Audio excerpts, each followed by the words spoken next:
right, everybody, welcome to this episode of Learning the Tropes. Today, I am joined by... I'm Sarah MacLean. I read romance novels and I write them. Wow, you couldn't let me introduce you. You looked at me. I thought it was my turn. Don't look at me if you don't want me to talk. This isn't your podcast. This is true. My podcast. It's true. I should say something else anyway and not that thing because that's what I say on my podcast. No, it's good. Your podcast is Fated Mates. Yes. And you are an author specifically of the Hell's Bell series and specifically of Knockout, which is out now. Yesterday. This week. Oh my gosh. I know. It's exciting. It's How in the does world. it feel to have it be in the world now? I'm very excited. I'm very excited about this book. It's weird and exciting, and I've been waiting to write these characters for a long time, which is how it always feels when you get deep into a series. You're like, I know who's next, and I'm ready to tell their story. But it's always like, oh, I don't know. Will people like it? Will people read it? Do people want it? Are people right now going, oh, this lady listening to you going, Nope. Really? MacLean? Nobody is going, this lady. Nobody is going shaking their head saying MacLean. Everybody is thrilled for this book, especially it's Tommy and Imogen, who, I mean, I think I can speak for the world on such few topics. On behalf of the world. But on behalf of everybody, tout le monde, I want to say, these two characters were so electric from Bombshell. Mm-hmm. What, like... It was a surprise for me, too. Was it? Like, how early were you like, oh, these two? Okay, so Imogen, Duchess, and Adelaide, and Cecily, I think all four of them are in one of the final episode. No, not episodes. One of the final scenes of Daring and the Duke, which is the final book of the last series I wrote, the Bare Knuckle Bastards series. And don't check me on this because I did change some names from that scene. But they are there. The bells are there. They're just, some of them are named different things. And Tommy is also referenced in that book as like one of the only decent Scotland Yardsmen, right? Like all cops are bad. And Tommy, if you have to have a cop, is fine. And so I knew that he would ultimately become an important character and a relevant character to this series, but I never intended, one, to write him as a hero.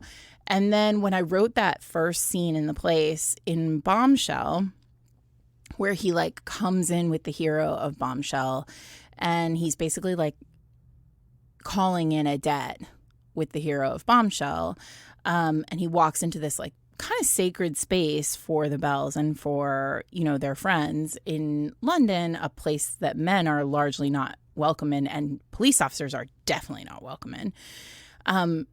Imogen like guns for him, and I was like, that's actually really surprising because I had intended for him to potentially be like a hero. If he was ever going to be a hero, he would be the final hero of the series because it made sense to me. Like, oh, Duchess is the mastermind of the whole crew and Tommy's like a cop.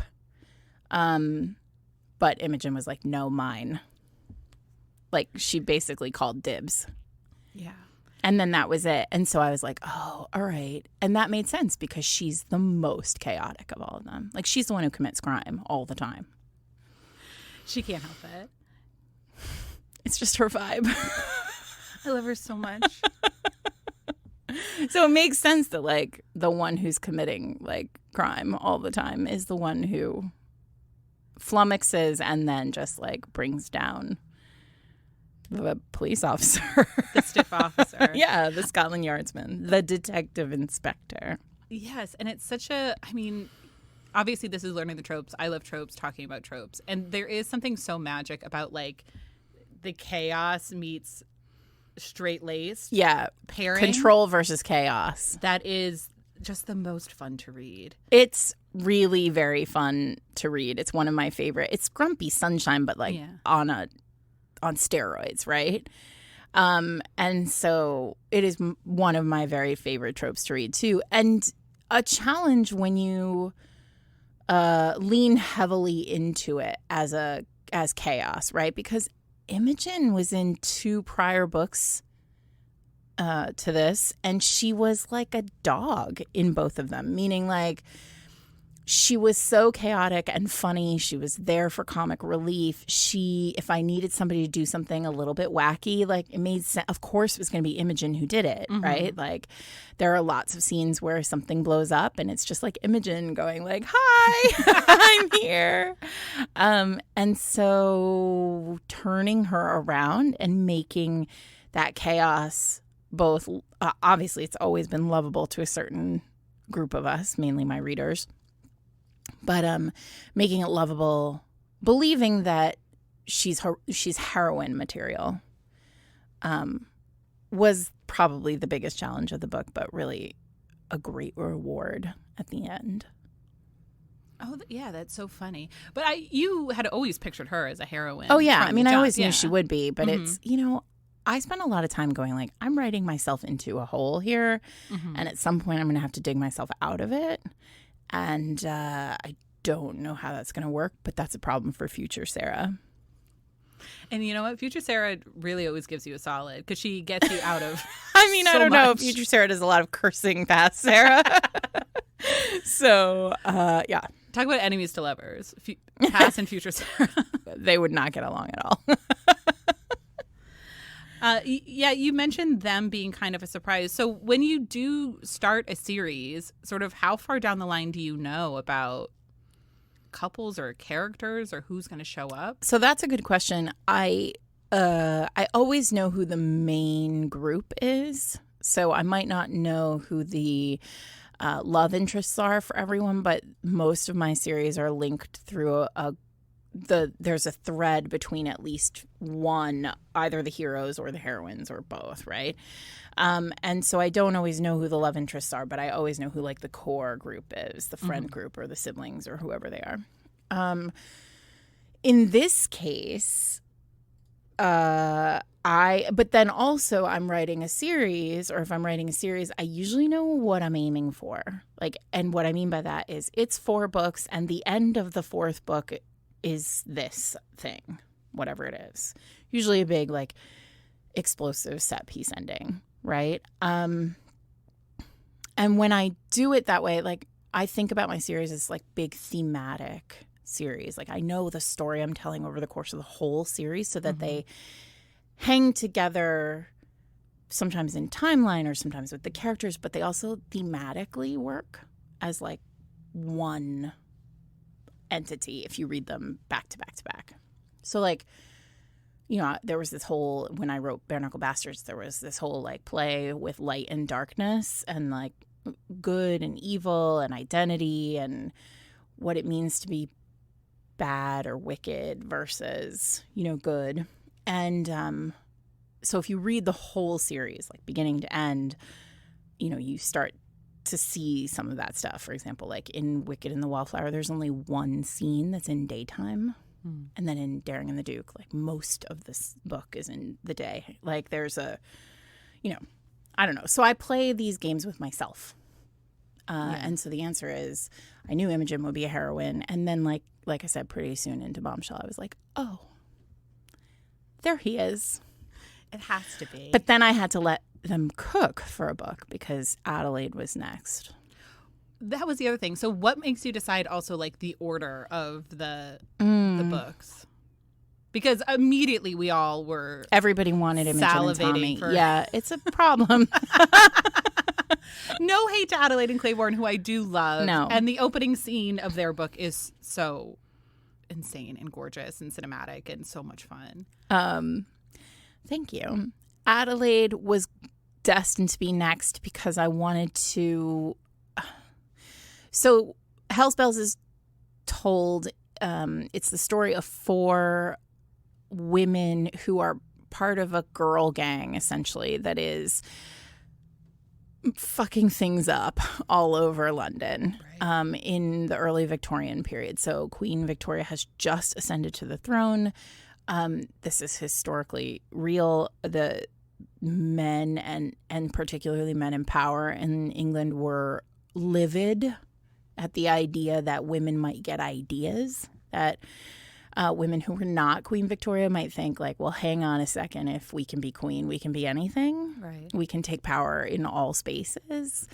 And so I got really interested in that. So I started to write this series, and I wanted, it's loosely based on a historical girl gang called The 40 Elephants. And so I started getting really interested in like organized crime and what would be happening all around the world, right? Like these all around England and London specifically. So these 4 characters obviously have a lot of access into money and power and society, but they also have to be able to like run in the trenches, right? So I decided that I was going to write this kind of secondary gang. The first book has the enemies. There are lots of enemies, but there's this sort of other gang, and they are the enemy also. And instantly I was like, well, we have to be connected to them in some way. And then I knew ultimately I wanted to take on police corruption, right? Mm-hmm. And policing in general, which is what is sort of the theme of Knockout.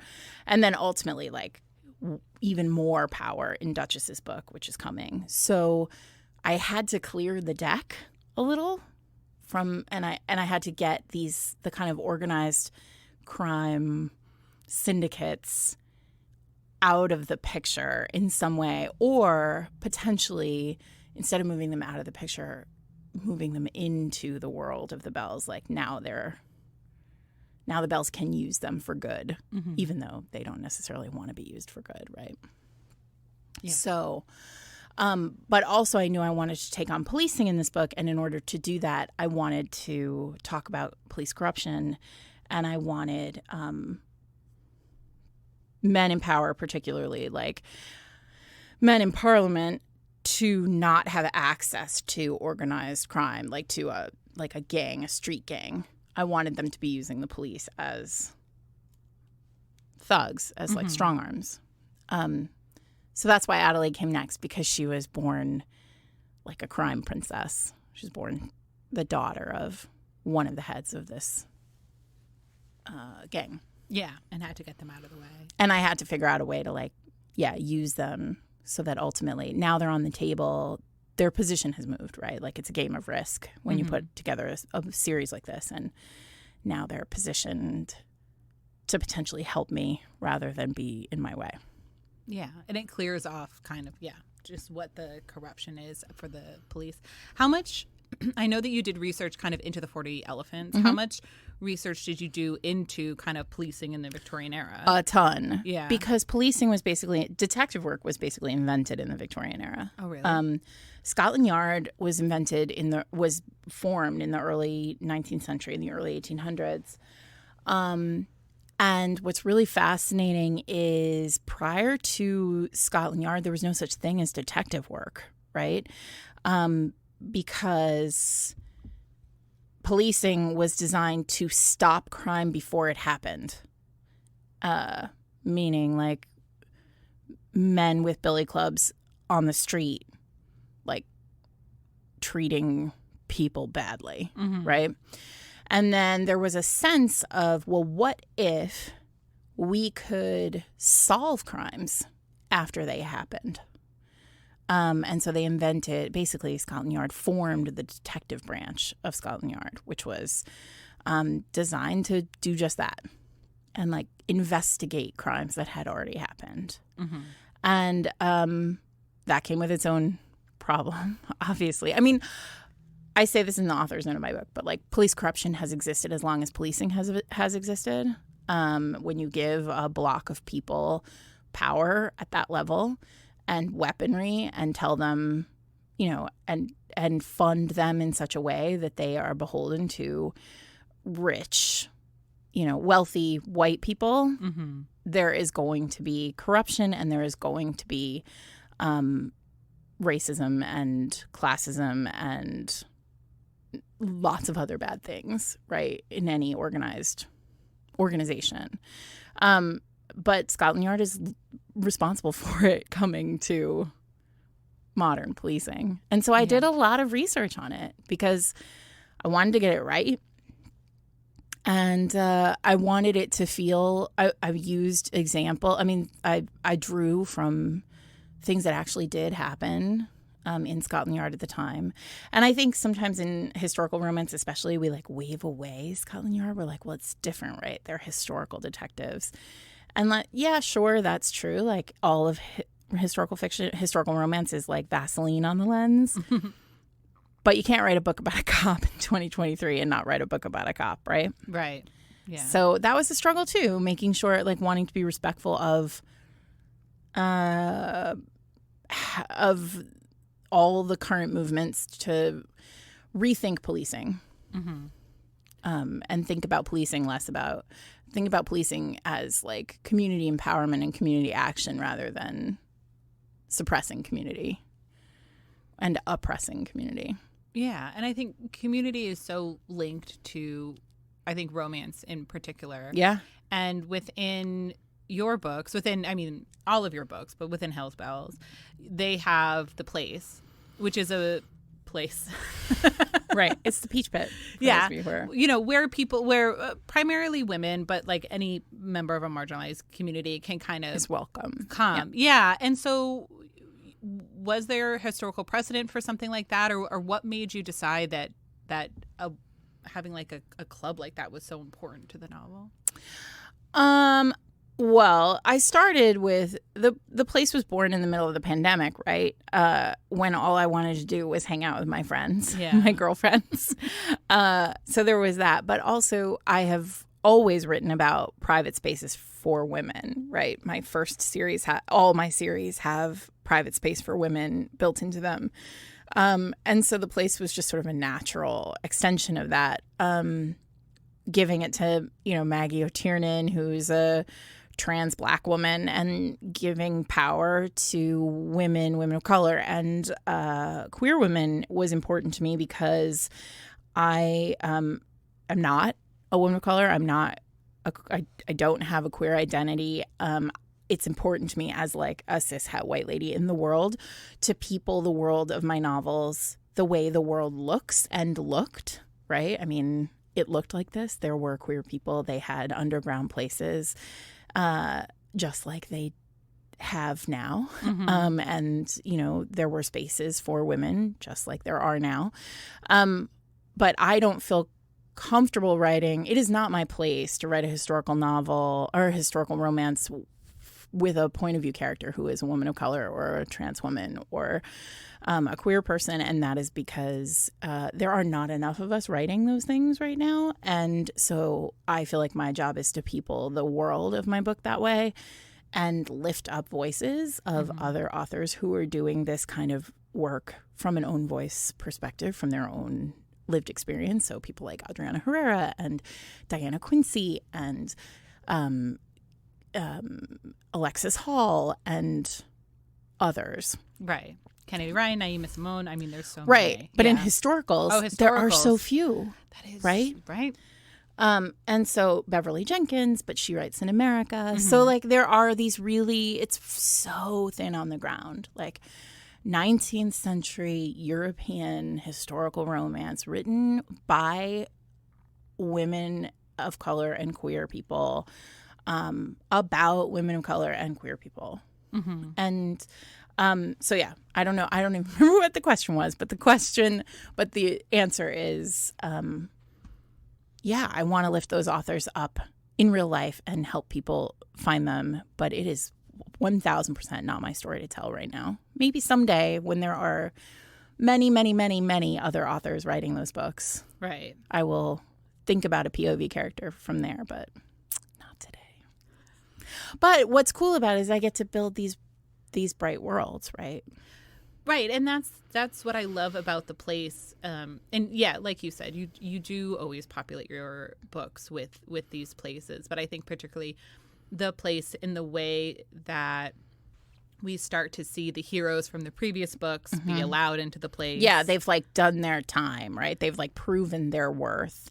Listen, the world is really bad to women I don't know if you've noticed that, Erin. Ah, jeez. And the truth is like, as I've written this series, like, gender and sexuality and body autonomy and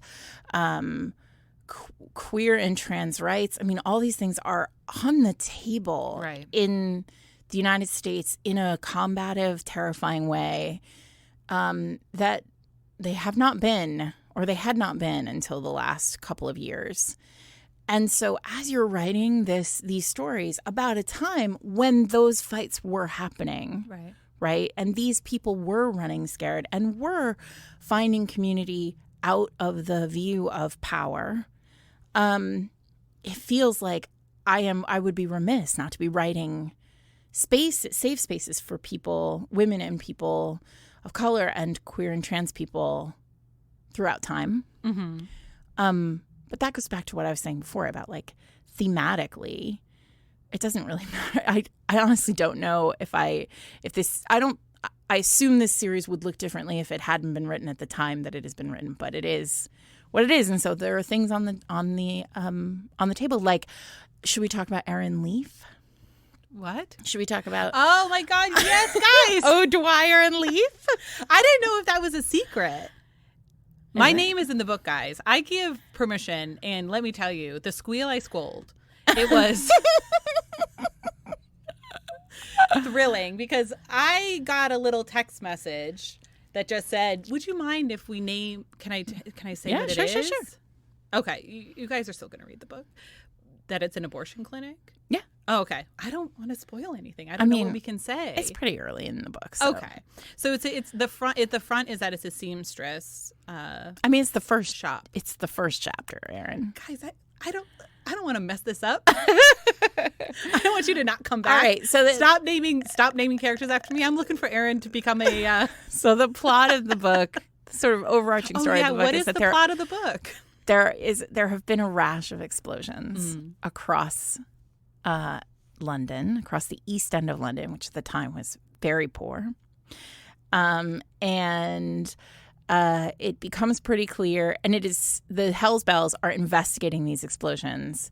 And because they have connections into all of these kind of places that are better and stronger, and they are trusted in a way that the Scotland Yard and the police are not, they always arrive at these explosions just like a hair before Detective Inspector Tommy Peck arrives, and he is also looking out for these. He has figured out that these explosions are tackling a very particular community of people, and he is trying to figure out who the culprits are.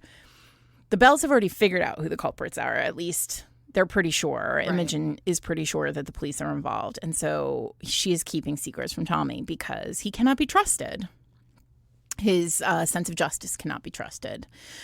So the places that are being blown up are places like abortion clinics or women's health clinics that perform, needed abortions. Right. The print shops where unions, workers are unionizing, places like that. Halfway houses for women who are escaping dangerous men in their lives or dangerous, abusive employers. So there is a connection between all of these places, and there's a connection between all the explosives that are being used. And so it is a kind of mystery that's not entirely a mystery in the book. It's a mystery to Tommy, but it's not a mystery to Imogen, and it's very quickly not a mystery to readers, I think, what's going on. But I needed an abortionist. I should say I needed a seamstress. Yeah. And so I asked if I could use your name. You asked if you could use my name for you were like, I think she might be an abortionist. And I was like, cool. Can't wait. And then. And a lesbian. She and her partner are partners. Okay. Is that in the book? Yeah, it's sort of like alluded to, but you'll see more of them in the next book. Can't wait. Frances O'Dwyer and Erin Leaf. So who's Frances O'Dwyer? Kristen Dwyer. Oh. My publicist. So her middle name is Frances. Because Kristen felt like too modern a name. Okay. So Not Aaron.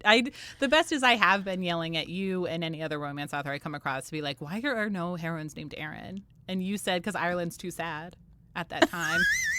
I mean, listen, It was. I'm sorry to the Irish people out there, but Ireland in the early 1800s is not a great place. You cannot guarantee a happily ever after in Ireland in the early 1800s because they are about to have a famine.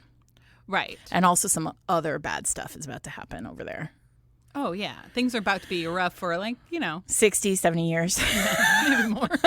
So you just can't promise it. Right. Unless they're nobility, and nobody wants to see nobility in Ireland succeeding. No.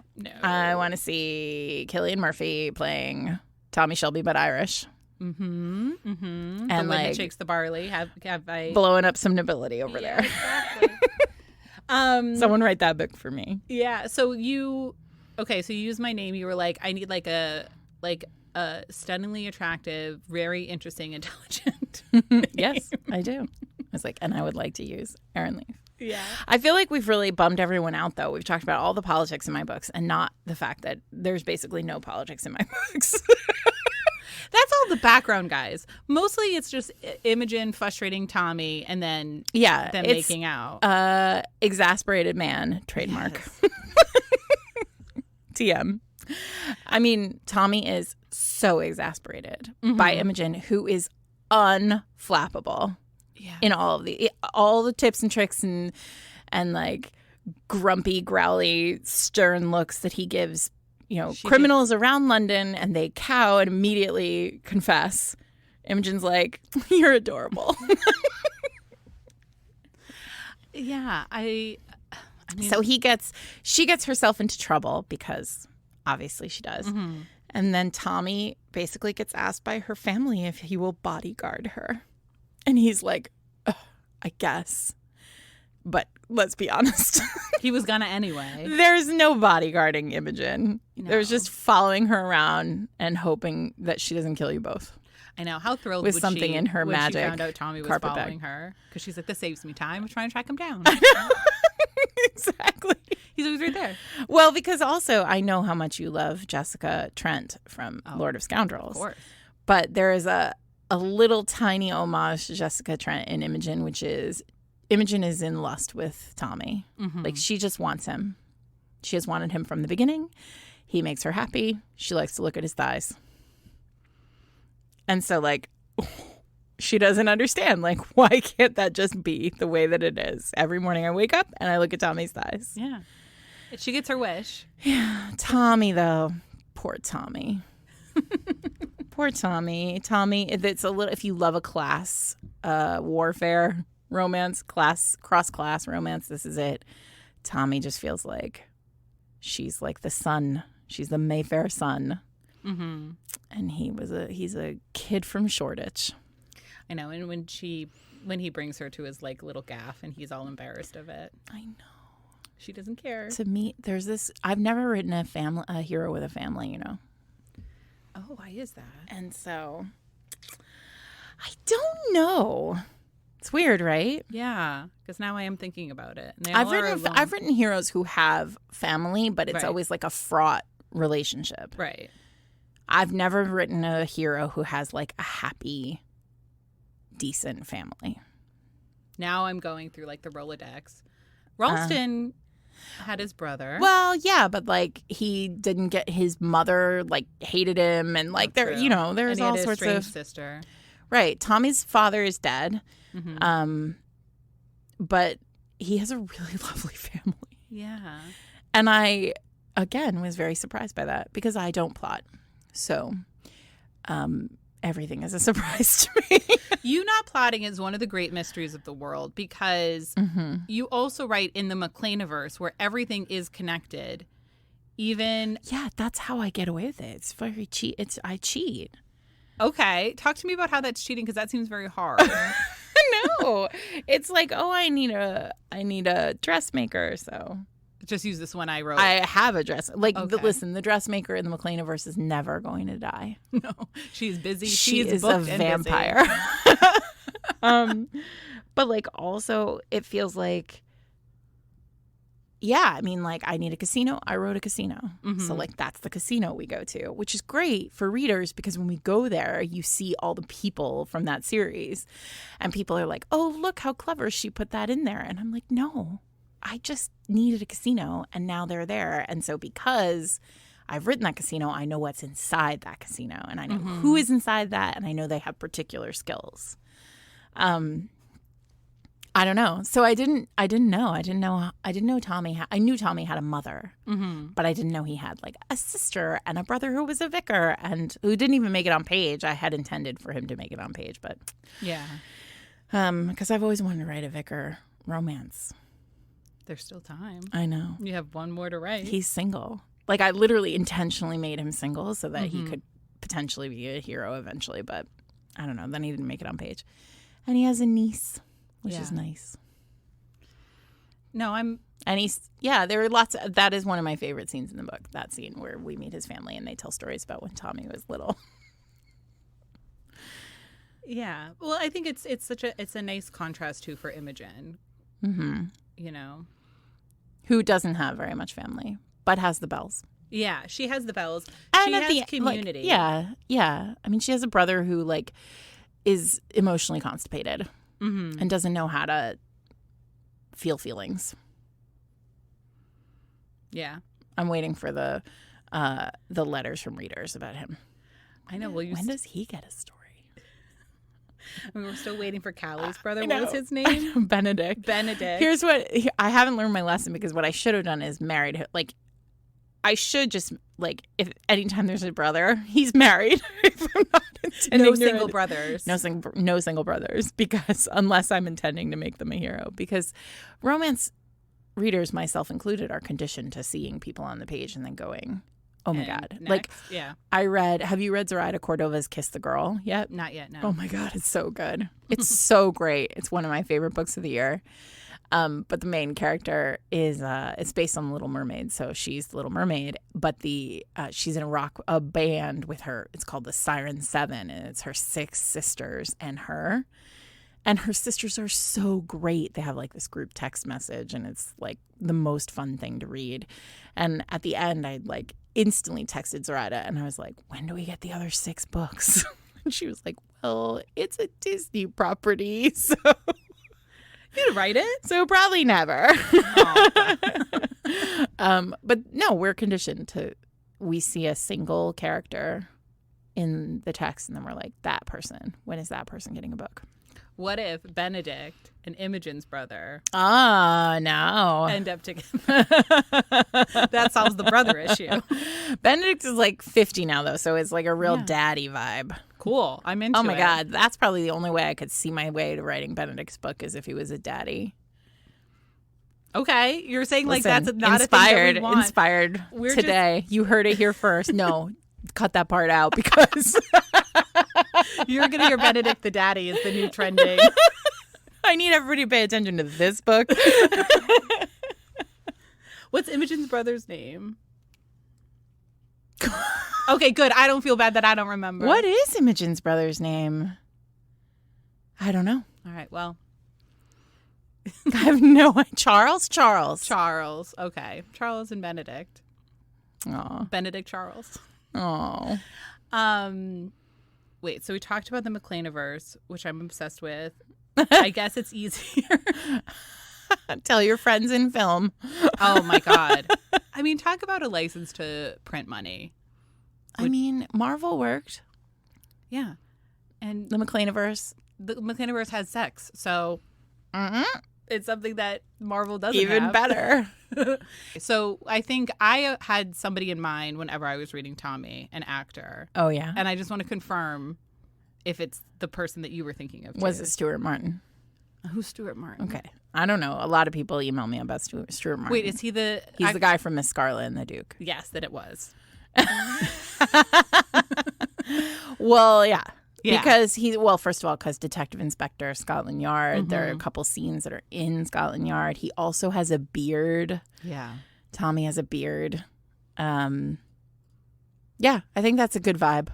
Okay, good. I mean, I support it if that's what you want. But you weren't. Do you like I picture your don't characters? fan cast. No, because for a long time it was just everyone was Tom Hardy, because I just really like Tom Hardy, which surprises literally no one, because he's just like a barrel of muscle that grunts, right? Like, which is basically 90% of my heroes. So, yeah, but like I appreciate now that like that's I know for me it's people ask all the time, like, oh, if they did make a movie, if there were a MacLean-averse show or whatever, who would you want? And I'm like, I don't know. Like, nobody is these characters, which is why I don't listen to audiobooks, even though people love them. Yeah, and everybody should buy the audiobooks. Oh, obviously. well, what I will say is I did listen to a couple of chapters of the Mary Jane Wells is my narrator now for this series, and Jen had said, Jen, my podcast co-host, who is an audio reader, was like, when I got her for the first book, Jen was like, Mary Jane Wells is transformative, it's amazing. And the truth is that audiobooks are incredible. Like, people who read an audio are like, yeah, we know, Sarah, but what's really amazing is they do transform the text, the narrators, to the point where there is a audiobook award, the Audie, and if your book is nominated for an Audie, you are not invited to the Audies. Only the narrators go. And I think that that's amazing, because they do really like transform the books. And I listened to a couple of chapters recently of this book, and she does do a great job. She's given Tommy this like great East End accent. Imogen sounds insane. Like, I mean, great. Like, but she just sounds like bright and like kind of flaky, but you sort of have a sense that she knows everything and is completely focused on everything that needs to be focused on. Oh yeah, Imogen's so perfect, because she's also somebody who's like flighty, not paying attention, so people don't. Nobody is paying attention to her, but she's getting everything. Yep. Like, she doesn't miss a beat, and when she needs to snap into it, she does. Yep.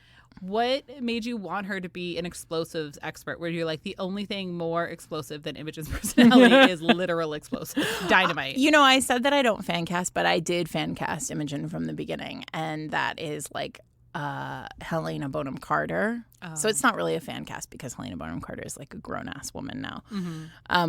But like that kind of chaos, like that, like wild curly hair and the sort of messy eye makeup that she always seems to have, right? Like, she just, that vibe. In the first book, I needed somebody who understood explosives. I needed one of them to be like making bathtub gunpowder. And there was really only one answer. Adelaide is a thief and becomes invisible when she, like, nobody notices Adelaide. And Cecily had a whole arc as a character in a prior series, so like if she'd been an explosives expert, we would have known already. And Duchess is too busy putting the plan together. So yeah, of course it was Imogen. And then, of course, I mean, I had a lot of fun. I had a lot of fun with science in this book, because she's the one who knows how everything works. Yeah. So she's like, Imogen's whole thing is, we have all spoken, we have all said over and over again that the world is unfair to us, and no one is listening. So it's time for us to just blow it up. Amazing. So basically, Imogen is Barbieheimer. Yes. If ever there was a summer for Imogen's book to come out, it was this summer. Exactly. If only we had known, the cover would have been like radioactive pink instead of radioactive orange. Yes. But amazing. Yeah. Which do you think she would have seen first, Barbie or Oppenheimer? Well, here's the thing. She does not care about men talking. That would have been hard for her. She would have been like, get to the explosives, get to the science. When do things blow up? Yeah. She would have also been blown away by the science. It's about 100 years past her. I know. She would have been taking notes. Like, it's good to know. Can you tell us anything about Duchess? What what can I tell you about Duchess? Well, I feel like if I say anything, I'm spoiling this book, though. Okay, then nothing. I can tell you that if you read Knockout, you will know a little more, a very tiny amount more about what Duchess has in store. But I think I already gave it away a little bit. Like there's only one. If the battle, the villain in each book has been escalating, we just cleared the deck of Scotland Yard. Mm-hmm. So there's only one left. There's only there's a big bad villain left. So I don't know, V for Vendetta style or something. Oh yeah, read it. Obviously, it's a phenomenal book. I loved it so much. It's the one we've all been waiting for too. I mean, like since we first read Heartbreaker, we've been wanting Bombshell. No, Knockout. I don't know why these titles are so because hard they for all me. sound the same.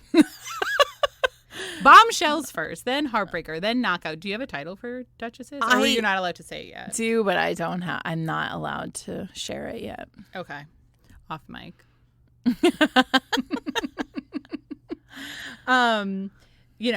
It's this thing that we've been waiting for, but also the way that you're able to, like, fourth book always for you is it always is still such a surprise. Like you always manage to stick the landing in such like a gorgeous way. Thank you. That's very kind. It never feels like that. It feels like that for us out here. So you dedicate this book to somebody very special. Yes. Do you want to say a few words about her? It's dedicated to Jen Prokop, who is my podcast co-host. We host a podcast, which also comes out on Wednesdays, every Wednesday, called Fated Mates, and it's also a romance novel podcast. And Jen, from the very first second she read Bombshell, was like, you spelled Imogen's name wrong. It shouldn't be with a G. It should be with a J. And she just has had a real affinity for Imogen. And she is actually interviewing me this week on Fated Mates. So you can head over and hear her talk about all the ways that she loves Imogen, I can't wait. and feels connected to her in many ways. Yeah. So, I mean, the last couple of years, the podcast and talking to my friends, including you, about romance novels has really kept me sane. Mm-hmm. And I think kept a lot of us sane. Like just knowing that there's someone out there who also likes all the stuff that you're into and wants to have joy and talk about books and read great books has like tethered all of us in this very untethered world. I agree. I do have to say, because there are starting to be more and more romance events happening that we can go to in person, including you and I have an event at Book Club Bar that is sold out. So Thursday. Sorry, guys. Tomorrow. Yeah. But you can still order signed books from Book Club Book Bar. Oh, yeah. And if you do, you get Kaboom stickers and other fun stuff. Yeah. So it's, order it and we'll be thinking of you, I guess. Erin will sign them too. Tell them if you order, say you want Erin to sign it too. Oh, gosh. Okay. Sure. And we'll both sign them. But the thing, and I always drag Pat along to all of them just to probably carry things. I think that's amazing because Eric is not invited to any of my events ever. Unless he is producing them. He is the producer of my podcast, but that is it. He is not allowed at my book events. And then Pat's the secondary producer, as we all know from Fated Mates Live. I know. Pat's the greatest. He showed up to Fated Mates Live and really saved the day. Oh, nothing he loves more. He got to be almost on stage, which is where he always wants to be. But something that Pat always says that I always find so funny, he's like, everybody's so nice. In romance? Yeah. He's like, everybody's just like really nice and also it makes you wonder, like, well, who are you hanging out with? Exactly. He's like, they all like do what you tell them to do and then they're just very nice and happy. And I'm like, yeah, that's romance. Is that not most people? I don't know. I think most big events are not people being like quite so kind. Well, like, listen, you and I were at dinner the other night. We now see each other all the time. I know. We were at dinner the other night and the hostess, like, we had dinner reservations and the table wasn't ready. Like, the people hadn't left the table. And so the hostess was like, you can have a drink at the bar. So we had a drink at the bar and we were having a lovely time. Yeah. And the hostess came over and was like, I'm so sorry.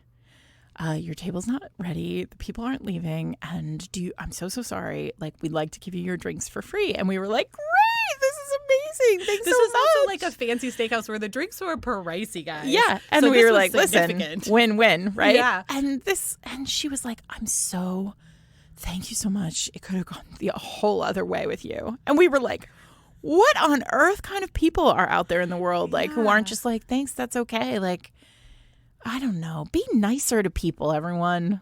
Well, especially people in the service industry because they've been through it, guys. Yeah, and just be nice. I truthfully You did don't not know what notice that the people table are was going late. through. Yeah. And just be cool. Yeah. Instead of being weird, just be cool. Yeah, just be nice. Just be easy. Come on. Well, we don't have to tell any of our listeners that because they all are. They all in are. Romance, They all everybody are. is like very sweet. But also, and if you're kind. cool, sometimes you get a free fancy drink. I know. Being nice gets you free stuff. So if you don't want to do it to be nice, do it for the stuff. I mean, that's kind of why I do it, honestly. I'm so wretched.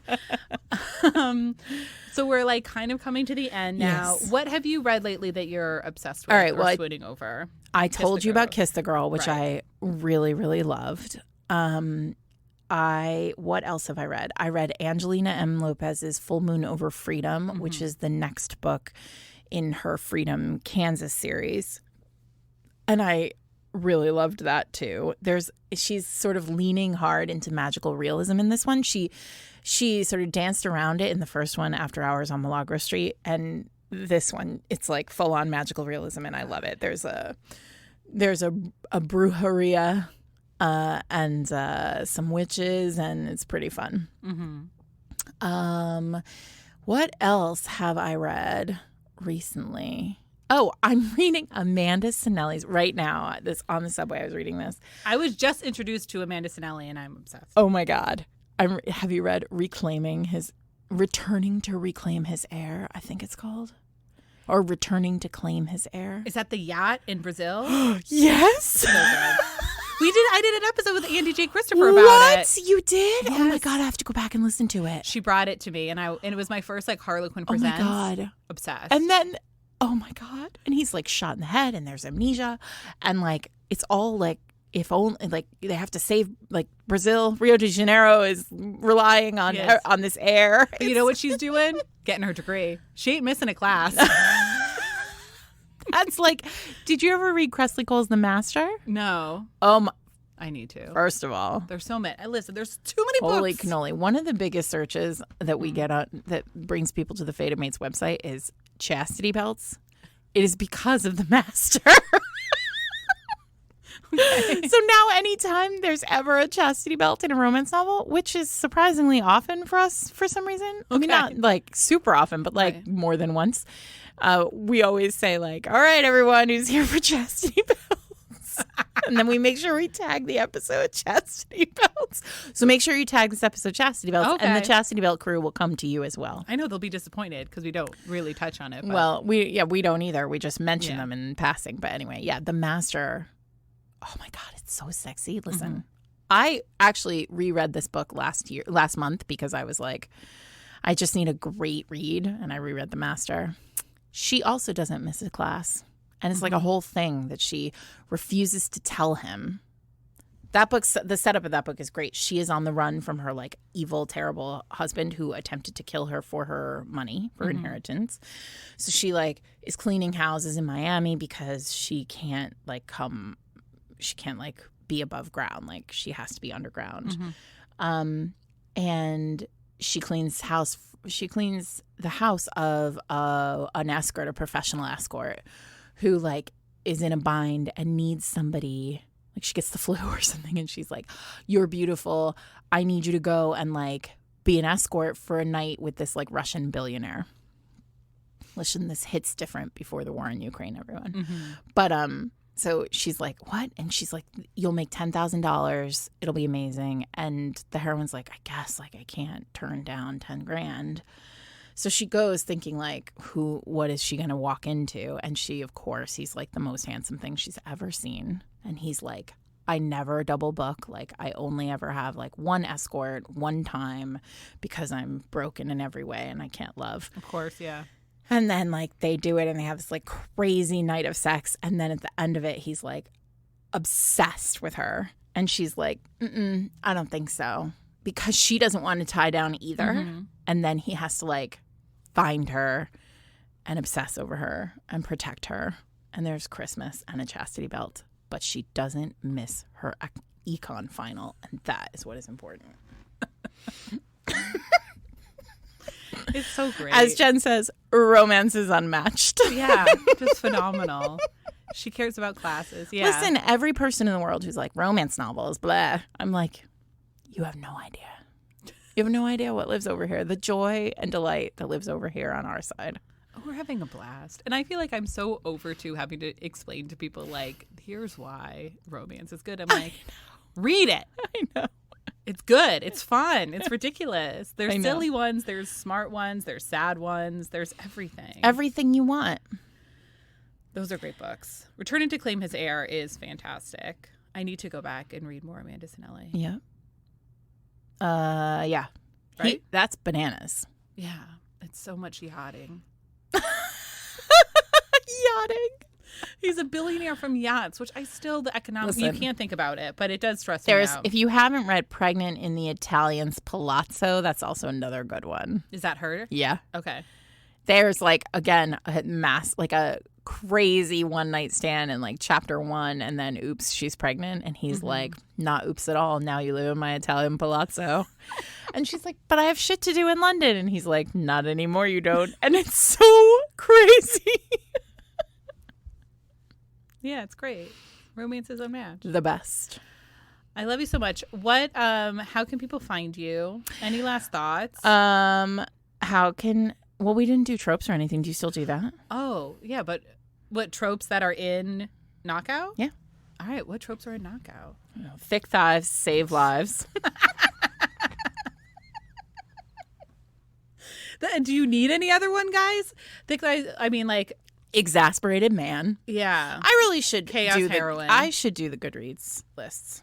Exasperated man should be a Goodreads list. Yeah, great one. It'd be perfect. Thick thighs save lives should be Yeah. a Goodreads list. Girl gangs, Girl gangs. bodyguard romance, which is I need more bodyguard romances because I'm very into those.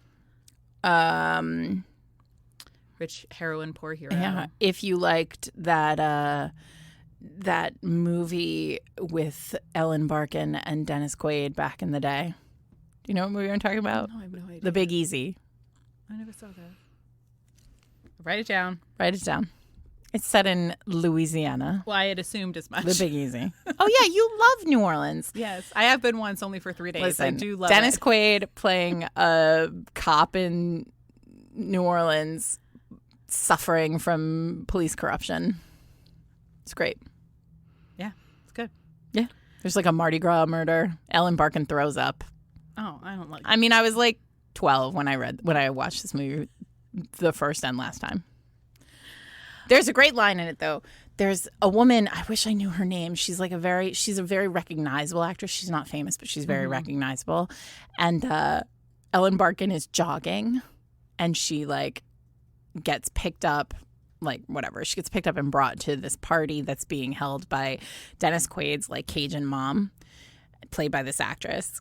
And she looks, and she's like sweaty and gross because it's New Orleans in whatever month. And she was running.